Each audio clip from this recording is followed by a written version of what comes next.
everybody. Welcome to Cards and Sharps. Hope you are having a good day. We're having really fine weather here in early February. I think today they're saying it's going to get into the mid 70s. So we'll take that. It's been chilly all week, but the last few weeks we've had some good sunny, unseasonably warm weather on the weekends, and then rainy, cold during the week. So we get to enjoy the weekend with some good weather, so that's good.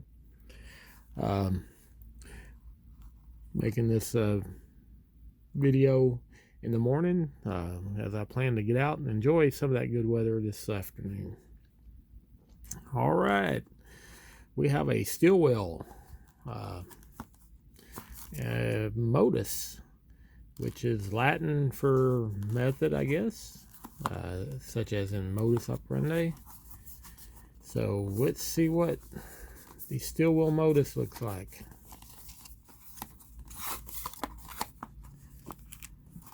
Sometimes I'll thoroughly look at knives before I do these, and sometimes I like to just let you guys see my first look and take, so we can kind of explore it at the same time. So this is going to be my first look at the Modus. Comes in well boxed and got some bubble wrap here. We have a card with some information, looks like. So this is Steel Wheel Urban Series. Congratulations on your purchase of a steel wheel knife. And so apparently we have the Urban Series. All right, let's see what we got. All right, we got a cut jack with a flipper. Or not cut jack, it reminds me of the cut jack. I had done the cut jack in a previous video, if you guys check that out. And I did a couple of previous steel wheel knives, so this is not my first steel wheel knife that I've got to look at. So if you guys check out those others, see what we thought of those. This is a smaller knife,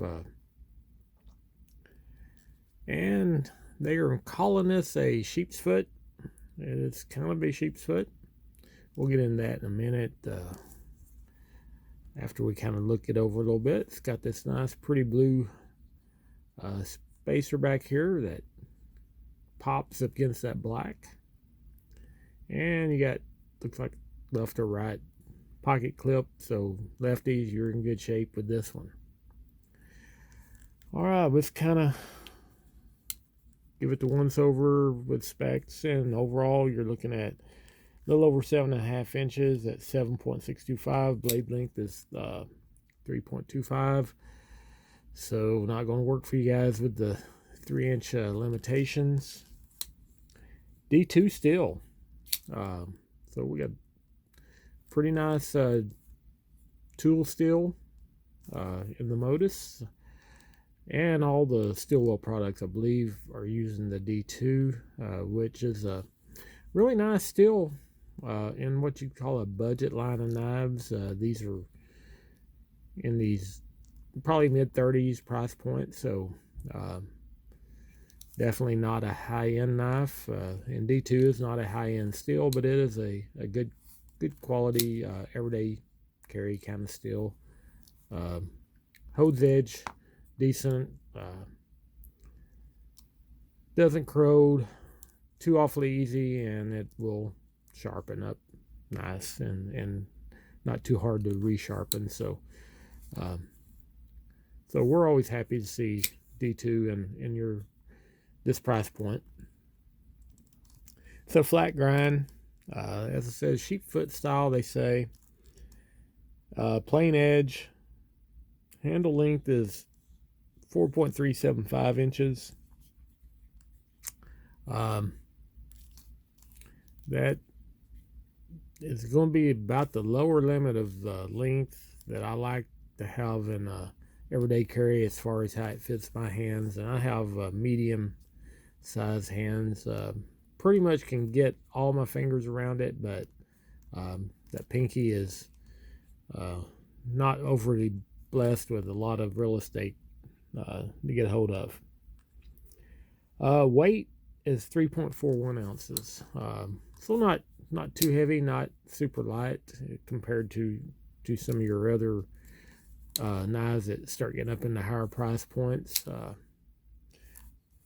Then you got manual opening. As you can see, it's a flipper. It's not assisted, but it is very, very smooth, very quick action on it. So I don't think you could desire a quicker action than what this is given. Liner lock, and these are made in China for steel wheel. Steel wheel is a one of your many Chinese made products, and it is a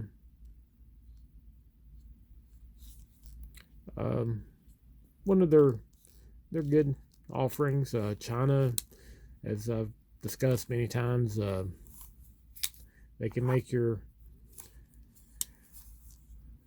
crap, like the $5 knives you see at flea markets and whatnot, and then they make some pretty good knives for Chinese companies, and then they make some pretty nice knives for American companies, and they are able to put out a good product when that is what they want to do.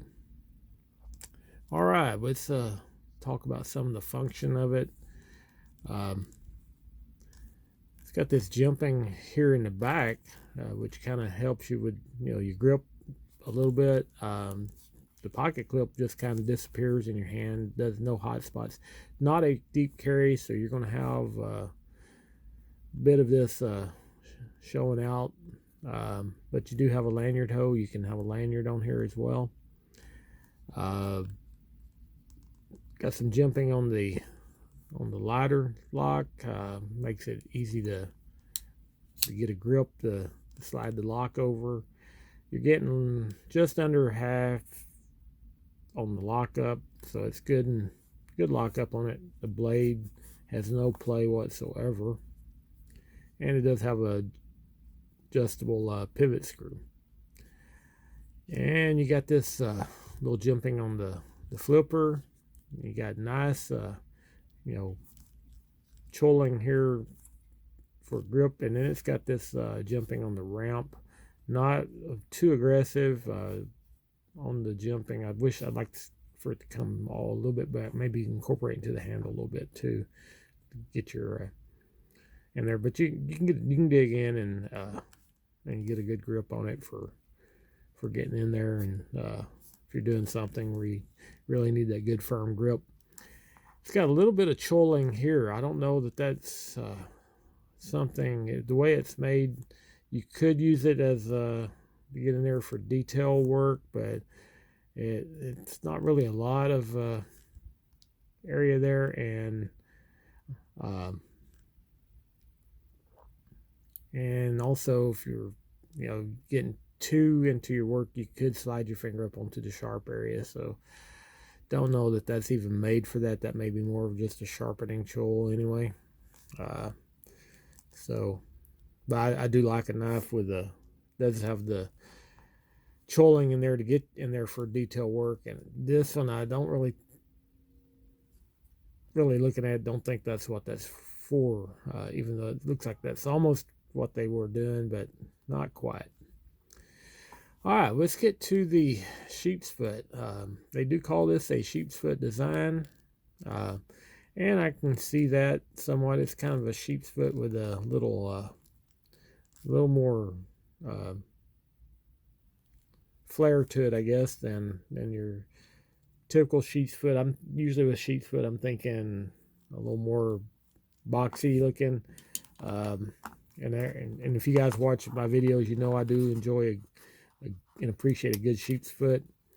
We got this Pilar here, which has more what I'd consider traditional looking SHeepsfoot design. And you can see this one gets a lot of use, got a lot of tape marks on it. You've seen me review this one and some of the bigger Polars, and I'm a fan of the Polar. And as you can see, this has the real cutout area for getting in there and doing that detail top work. So compared to that, and then another one of my favorite sheepsfoot is this Ganzo. Yeah, I know it's a budget lower end knife, but I like it, and it's in my collection just because it's just cool. And it's actually pretty handy in the kitchen, or if you're going camping and for food prep. I like it for that because it's so sharp. I cut myself just when I look at it. And it does also have the trolling in here to get your finger in there. So but that's also closer to what I consider more of the traditional sheepsfoot as compared to this, but we're good with calling it sheepsfoot. That's what they want to call it, and that's what we'll call it too. It does have that kind of sheepsfoot design without being so overtly boxy like your other sheepsfeet are. Excuse me. All right. Anything else? Overall, I can see this being for a lot of people a good everyday carry knife. That blade, it would be very utilitarian, and size wise, personally, it's a little I probably not one I'm going to grab very often and put in my pocket, because I like a deep carry clip, and I like just a little more to hold on to, something more like in the range of a Delica, you know, where get the whole thing in my hand, or a bug out, which these are both knives that Delica and bug out, most people know or familiar with them, and that you kind of compare size. You can see it's a smaller knife as far as length and handle length especially, so it gives you a comparison there for that. But I think folks with larger hands are going to find it to be a little bit small for them, and folks with small hands, I think it probably fit just right. Medium hands, it's plenty doable, but probably not something I would reach for. Otherwise, it's a nice looking knife, and it's, as the other steel wool knives I have looked at and handled, you know, the finish is nice, no sharp edges, very well finished, and the work quality seems to be very good. So I think steel wool knives are a good knife for you folks to look at if you're looking for something with some good value and usable, and you can't go wrong with the D2 steel. So all in all, not a bad knife, just not probably my cup of tea, but still I love knives and appreciate all knives. So hard for me to find a lot bad to say, but hopefully gives you guys an idea to see if this would be something that you'd be interested in. So if you like this video, hit the like and subscribe, and we are slowly creeping up on subscribers, so we'll be giving away a little Dejo knife when we get to 100, and or we have a little Leatherman micro pocket tool. So you guys watch, and like, subscribe, and share the videos, tell your friends, and get more people watching and subscribing, and we'll be giving away some stuff real shortly. All right, that's all I got. We'll see you guys next time.